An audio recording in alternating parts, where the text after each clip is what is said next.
Welcome to the Aaron Harber Show. My guest today from Time Magazine, columnist Joe Klein. Joe, thanks so much for joining me.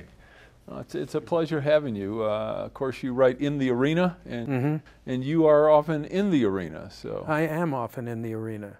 And you know, I'm impressed with how you put yourself there. We'll talk about some of your... I'm too stupid to be able to do it without putting myself in the arena. I got to actually see things and report on them to have...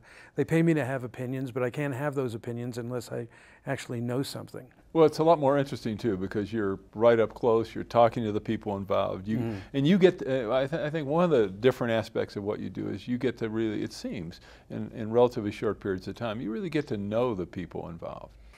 Yes, I try to, especially when I do these annual road trips, and I crowdsource them, which means that I invite readers and TV viewers to email me and set up meetings with their friends and neighbors.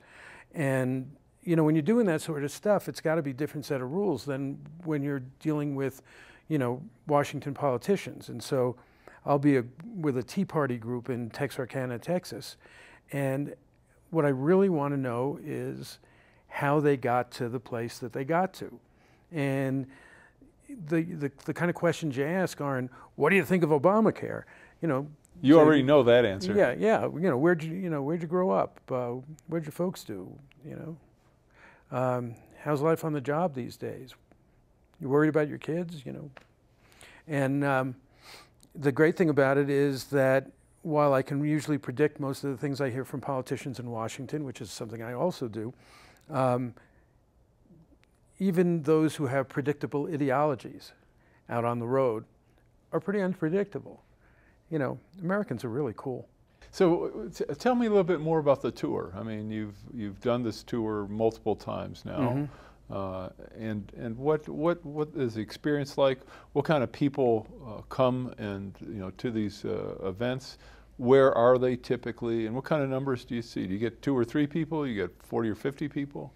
It ranged from one person outside of Chicago who had lost his job. He was an executive, and he had sent out 5,000 resumes. Oh my God. And he finally got a job the week after I interviewed him, to groups of 50, 60, 70 people that are put together by neighborhood associations or whatever, local political party groups, or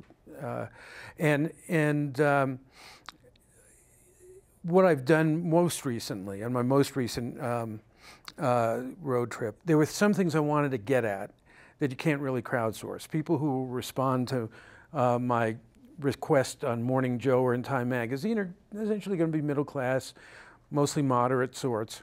I had just read Charles Murray's book about the white underclass, and I wanted to get out to see those people.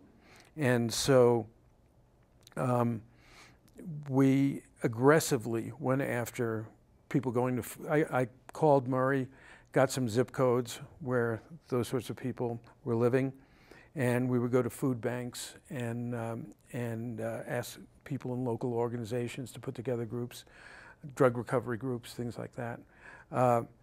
So what I try to do is get a very broad range, a real mosaic. It's also young people aren't that, most of the audiences I talk to, it's like you're in the middle of a blizzard. Everybody has white hair. And so I also reach out to young people. I did a group at the American Legion Auxiliaries Girls Nation in Indiana, a group of high school seniors who were spectacular. But hearing it from them gives me guidance about what to ask when I go back to Washington. What are some of the, give me some examples of what you hear that surprised you. Well, my first trip I took after being embedded in Afghanistan, excuse me. And I hadn't spent much time in the middle of our country. And I was completely obsessed with Afghanistan. And I traveled across the country for 3 weeks, more than 7,000 miles. And I got one question about Afghanistan, and I got 50 questions about China.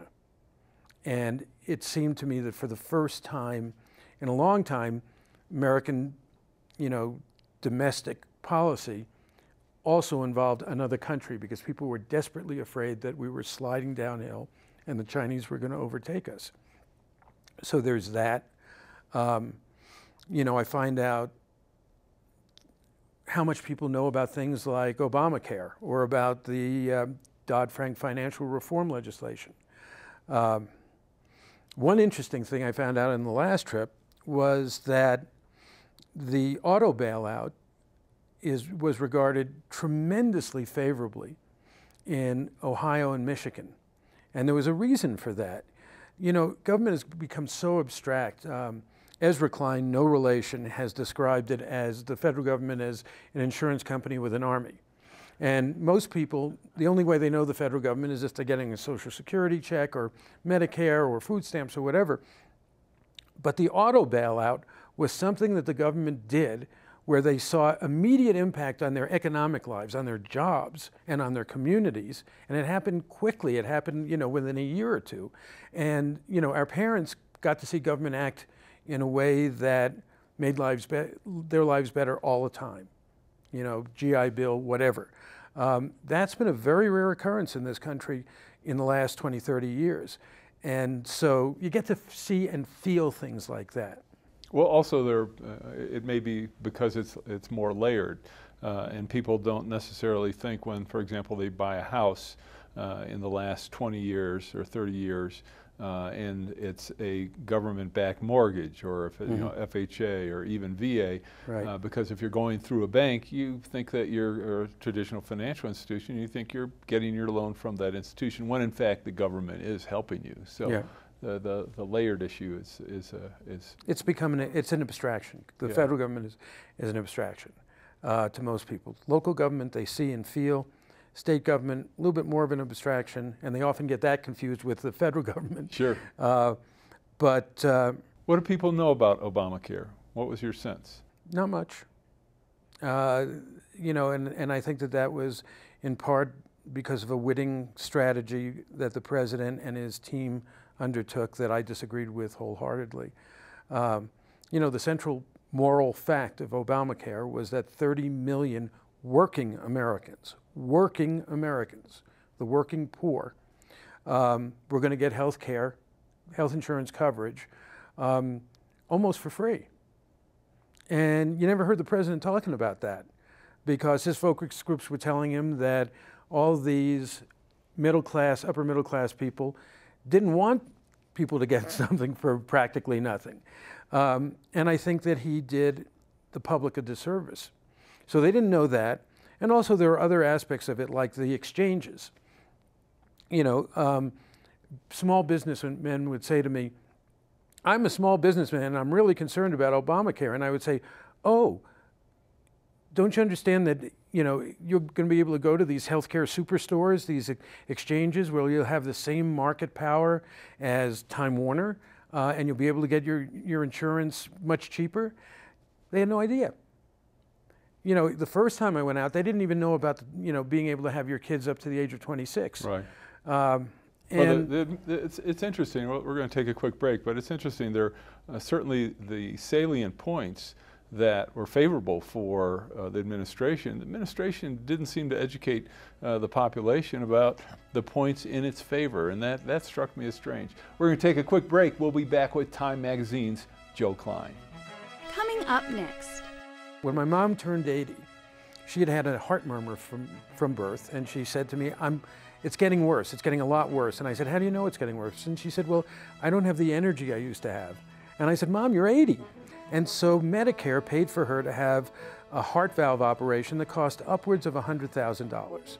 It took her 3 years to recover from that operation, at which point she had no more energy than she had in the first place. But you had some, heart surgeons in New York who made a lot of money off of that.